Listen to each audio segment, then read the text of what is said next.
આજરોજ ward number 12માં ધારાસભ્યના ગ્રાન્ટમાંથી વિવિધ વિસ્તારોનું ખાતમુહૂર્ત કરવામાં આવ્યું. અકોટા વિધાનસભાના ધારાસભ્ય શ્રી ચૈતન્યભાઈ દેસાઈની ગ્રાન્ટમાંથી 85 લાખના કામોનું ખાતમુહૂર્ત કરવામાં આવ્યું.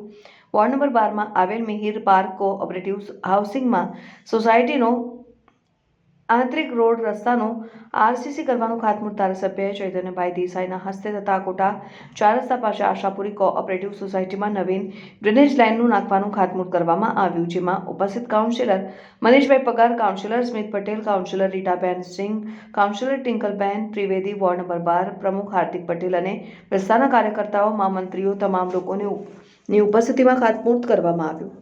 અકોટા વિધાનસભા મત વિસ્તારમાં આવેલ ઇલેક્શન વોર્ડ નંબર 12માં આજે આરસીસી રોડના ખાતમુહૂર્ત કરવામાં આવ્યા. જે પ્રસંગે વોર્ડના ચારેય કાઉન્સિલર હાજર રહ્યા હતા. મનીષભાઈ પગાર, સ્મિતભાઈ આરદેશના, ટ્વિંકલબેન અને રીટાબેન સિંઘ. અને લગભગ 85 લાખના આ કામો છે જેના ખાતમુહૂર્ત થયા છે અને એકાદ બે દિવસમાં શરૂ થશે. સાથે ડ્રેનેજના પણ કામો છે અને પાણીની નળિકાના પણ કામ સાથે લીધા છે. એકવાર આરસીસીનો રોડ થાય પછી પાછું ખોદવાની જરૂર ન પડે એના માટે દરેક વસ્તુ સાવચેતી લઈ અને પછી જ કામ શરૂ કરવામાં આવશે. આભાર.